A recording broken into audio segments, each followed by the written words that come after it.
Chapter 22. Monks tells his story. A coach pulled up in front of Mr. Brownlow's house. Mr. Brownlow got out and waited as two strong men dragged Monks from the coach into the house. "How dare you kidnap me in this street?" cried Monks.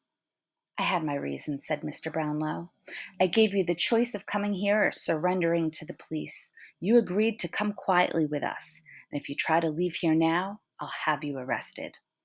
"What kind of treatment is this for my father's oldest friend?" asked Monks.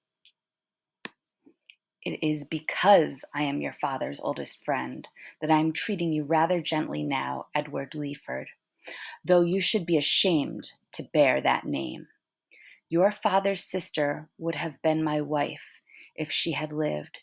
I have forgotten neither him nor her." "But what do you want with me?" asked Monks. "You have a brother," said Mr. Brownlow. "A brother whose name I whisper to you in the street." "I have no brother," replied Monks. "I am an only child. Surely you know that." "What I do know is that your father, as a young man, was forced by his family's ambition into a wretched, unhappy marriage with a woman a good deal older than he. You were born from that miserable marriage. Later, your parents separated. Then, about 15 years ago, when your father was only 31 and you were about 11, your father made a new friend, an older gentleman, whose wife had recently died and left him with two daughters. One was a beautiful girl of 19, and the other only 2 or 3 years old. Your father fell in love with the elder daughter." Monks was getting more and more nervous, but Mr. Brownlow continued. "And that daughter fell deeply in love with him. Then one of your rich relatives died and left your father a large sum of money. He had to go to Rome to settle his relative's business. Your mother was living a frivolous life in Paris at the time, but when she heard about all that money, she followed your father to Rome, bringing you with her. Her father died suddenly the day that after she arrived, leaving no will. So all his money and property went to your mother and you." Monks leaned forward in his chair and held his breath.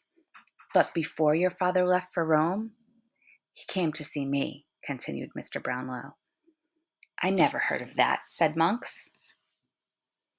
"He left with some of his possessions, which he left with some of his possessions, which he could not take along on his hasty trip to Rome.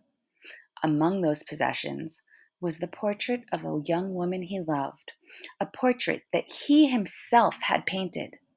His one wish was to sell off everything he owned, give all of his wealth to you and your mother, then start a new life elsewhere with the woman he loved.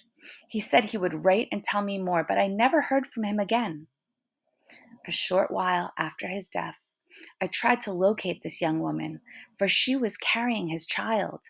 I wanted to give them both a home with me. But when I got to her father's home, I learned that the family had left for London weeks before." Monks breathed easier, but only for a moment. "When that child, a boy, was born in a workhouse, his mother died alone and friendless. He was a sickly child as he grew. Yet some strange fate brought him to me, and I was able to save him from a life of evil." "What?" cried Monks. "When he was living in my house, recovering from a fever, I was shocked by the likeness between him and the portrait I just told you about. Your evil friends, however, kidnapped him back before I could learn his history. But you don't have proof of that. A child was born to a father and this girl," stammered Monks. "I do have proof about that," explained Mr. Brownlow. "Your father did have a will, even though everyone thought not. But your mother destroyed it before her death, but not before she told you her secret. That will said something about a child likely to be born. You, in fact, later saw the child and recognized him because he looked so much like your father. You then went to the place of his birth and managed to get your hands on the proof of his identity. Then you threw that proof into the river. You're an unworthy son, a coward and a liar, a man who mixes with thieves and murderers.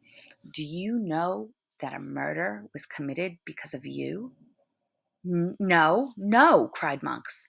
I knew nothing of that. I only heard about a murder, but I thought it was because of a common quarrel. No, it was done because the girl told part of your secret. Are you prepared to tell me the rest now? Yes, I will. Will you sign a statement of the truth and repeat it in front of witnesses? Yes, I'll do that too, said Monks. You must do even more. You remember what that will said? You must give your poor innocent brother, who has suffered so much, what is rightfully due him. Once that is done, you may go where you please. I won't send the law after you. I am interested only in Oliver's well-being. Then I hope never to see you again. Monks began angrily pacing the room, hoping to come up with a way to escape. Suddenly, Dr. Losberne burst in, violently upset. The murderer will be captured tonight, he announced. His dog has been seen lurking around an old haunt. Surely the man will go there under the cover of darkness.